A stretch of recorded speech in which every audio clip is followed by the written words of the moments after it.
இன்றைக்கி பார்த்திங்கன்னா நம்ம பார்க்க போகிறது நம்ம கோயிலில் செம்பரி கிடா கொடுத்துருக்காங்க. அதனால் நாங்கள் நேச்சை விட்டு நாங்கள் எங்கள் அக்கா வீட்டிலேருந்து நாங்கள் போகிறோம். அப்புறம் எங்கள் அம்மா லட்டு கொண்டு போக சொன்னாவே செங்கடாகார சாமிக்கு. அதனால் நாங்களே லட்டு கொடுக்கோம். என் மூஞ்ச பாருங்கள் எவ்வளோ சந்தோஷமாக இருக்குன்னு. அப்புறம் நாங்கள் வரிசையாக போய்ட்டுருக்கோம். அப்புறம் நாங்கள் ஆடு வேறு பெருசாக கொம்பு இருக்குல்ல 3 சுற்று இருந்தால் தான் கொடுக்கணும். அப்புறம் எங்கள் ஊரில் ஒரு வழக்கம் என்னென்னா கொட்டு வச்சு தான் போவாங்க சுருளுக்கு. அப்புறம் பாருங்கள் சாமி கோயிலில் எவ்வளோ கூட்டம்னு.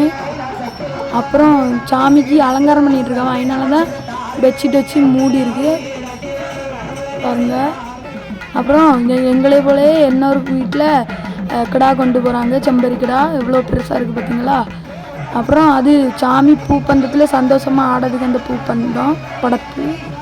அப்புறம் பார்த்திங்கன்னா இந்த நாங்கள் சாமி ஆடுறதெல்லாம் வீடியோவோ போடல, ஏன்னா அது கொஞ்சம் நல்லா இருக்காது.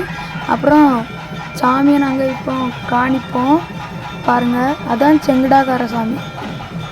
நாங்கள் இன்னொரு வீடியோவில் இதுதான் நாங்கள் நேச்சைக்கெல்லாம் விட்டு இதில் ஒரு பொதுகிடா இன்னும் இதுதான் பொதுகிடா. இன்னும் இது மிச்செல்லாம் நேச்சைக்கு விட்டுருந்து. அடுத்து சேவலம் இருக்கும். அப்புறம் எங்கள் இந்த விபீனன் பாருங்கள் அந்த சாக்கில் கரெக்டாக சோறு வாங்கிட்டு போகிறாவ பற்றியலா. அப்புறம் நம்ம சேவல் இதெல்லாமே செங்கடாக்கார சாமிக்கு தான். நீலனுக்கு அப்படியெல்லாம் உண்டு. அப்புறம் பார்த்திங்கன்னா இன்னும் 6 கிடா மொத்தம். இதில் இது ஒன்று எப்படி பார்க்குது. அப்புறம் இதான் நம்ம செங்கடாக்கார சாமி. நம்ம அதே ஏற்பட்டோம் மீசையை முறுக்கிட்டு எப்படி இருக்குது பார்த்தீங்களா. அப்புறம் மத்தியானம் சாப்பாடு போட்டாச்சு. அப்புறம் வில்லுப்பட்டெல்லாம் ரெஸ்ட் எடுத்து பூப்பந்தெல்லாம் படித்தாச்சு. அப்புறம் நாங்கள் ஷார்ட்ஸ் போட்டதையும் இதில் சேர்த்தோம் ஆட் பண்ணியிருக்கோம். அப்புறம் இது எசக்கி அம்மைக்கு இப்போ இந்த விசுவாய் பாருங்கள் பிடிச்சிக்கிட்டு இருக்கான் ஏதோ. அப்புறம் பாருங்கள் பலகாரம் சுடாவை. இதில் சாமி எண்ணெயோ முக்கி குளிக்கும். அடுத்த வில்லுப்பாட்டு பாடிட்டு இருக்காங்க. பாட்டி எல்லாம் அந்த வில்லுப்பாட்டை பார்த்துக்கிட்டு இருக்காங்க. பூசை கொடுக்க ஆரம்பித்தாச்சு. ஏன்னா கொஞ்ச நேரத்தில் சாப்பாடு போடுவாங்க.